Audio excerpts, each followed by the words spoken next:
Welcome back to another We Ourselves video. Today I want to talk about the trailer for the upcoming movie entitled The American Society of Magical Negroes. A friend of mine made me aware of this movie that is going to come out in March of 2024. Now, according to Focus Features, which is going to put out the film, The American Society of Magical Negroes is a fresh, satirical comedy about a young man, Aaron, played by Justice Smith, who is recruited into a secret society of magical black people who dedicate their lives to a cause of utmost importance, making white people's lives easier. The movie also stars David Alan Grier as Roger and Aisha Hines as Gabbard. It's written and directed by Kobe Libby. Now, I just want to mention here that I found it interesting that IMDb leaves off the last part of the synopsis. I wonder why. Anyway, I watched the trailer a few times and I just wanted to give my reaction to it. For those who aren't familiar with the stereotype, the magical Negro, here's the description from Wikipedia. The magical Negro is a trope in America's cinema, television, and literature. In the cinema of the United States, the magical Negro is a supporting stock character who comes to the aid of white protagonists in a film. Magical Negro characters, who often possess special insight or mystical powers, have long been a tradition in American fiction. Some of the most notable magical Negroes in cinema are Michael Clarke's John Coffey character from the Green Mile movie, Will Smith's Bagger Vance from the movie of the same name, Whoopi Goldberg's Oda Mae Brown in Ghost, and even Morgan Freeman's Lucius Fox in the Nolan Batman series, just to name a few from among many more examples. And I find it interesting that the American Society of Magical Negroes stars Justin Smith when I just did a video about his part in another movie, Dungeons & Dragons: Honor Among Thieves. In that movie, he wasn't playing the magical Negro. The magical Negro character from Dungeons & Dragons is Zinc the Paladin, played by actor Regé-Jean Page. He's not the magical Negro because he can cast spells, but because he fits the stereotype. He shows up to rescue Chris Pine's character and then promptly leaves the movie, despite being a fan favorite.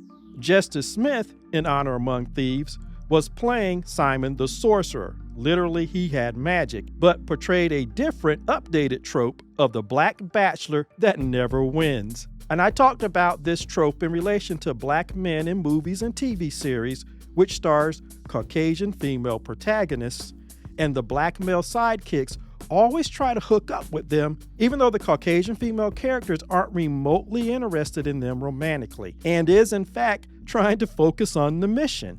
And I know, I get it. We're trying to say that our modern society has moved beyond the old taboos, but in 2023, do we still need to make that claim about interracial dating? Second, if that was the goal, why are the white female leads never interested in the black male sidekicks? And third, by consistently using that trope and imagery, you're actually reinforcing the original negative and dangerous trope and stereotype about black men in America, that we naturally want and prefer the white female. As I said, I made the video about the D&D movie and Justice Smith, and now in the American Society of Magical Negroes, he's perpetuating that stereotype again.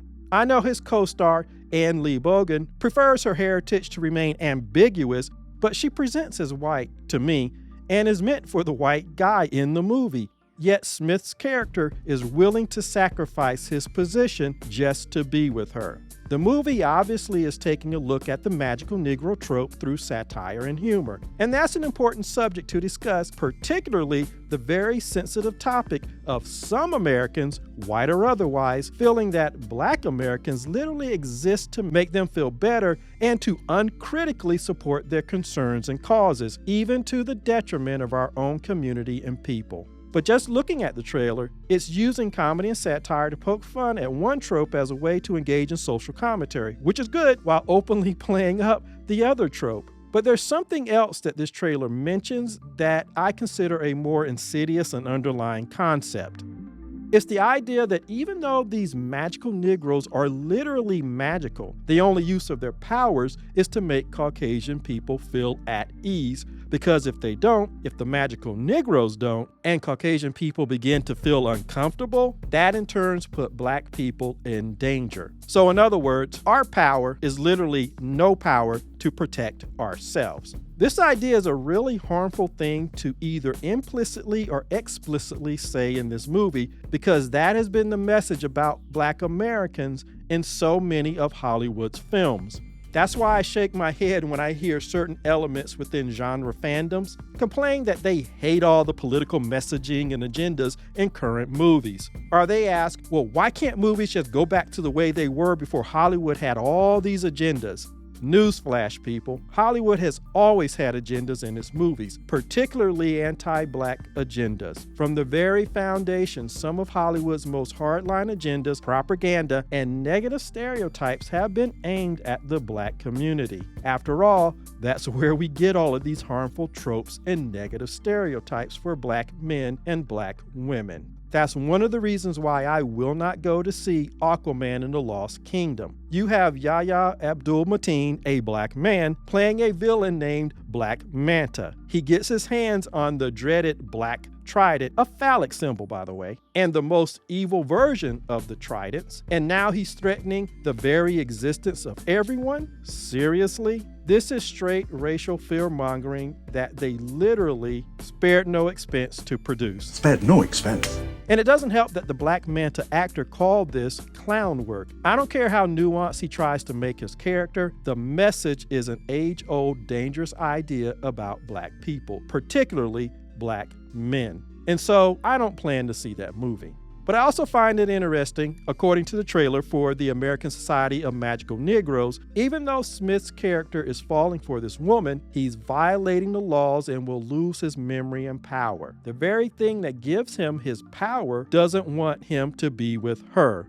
Now, of course, part of the narrative may be that these magical Negroes can buck the system and survive, and that it's their own beliefs that hinder them from using their magic to save and protect themselves. That would be a tremendous outcome and message to have in the movie. But we'll have to wait for another trailer or for the actual movie to come out before we know the answer to that.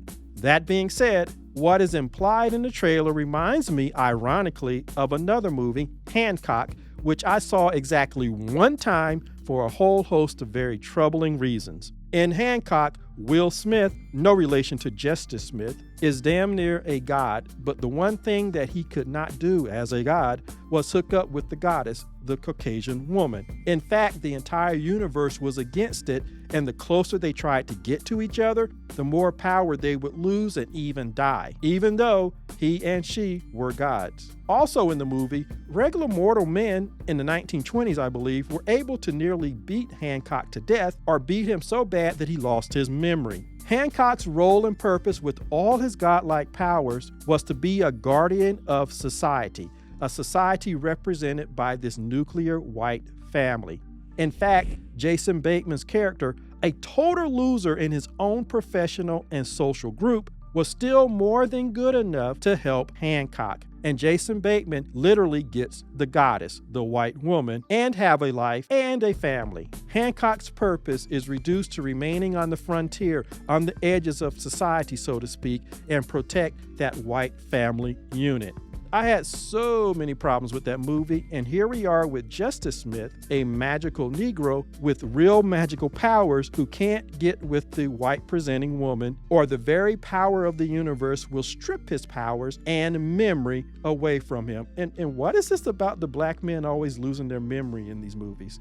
In our supposedly super sensitive, diversified, inclusive modern America, somehow Hollywood is still pushing these messages and age-old negative tropes about Black people and Black men in particular. We'll see what the American Society of Magical Negroes has to say when it finally comes out. But until then, those are my thoughts on this trailer. As always, like, subscribe, and share, and I'll see you in the next video.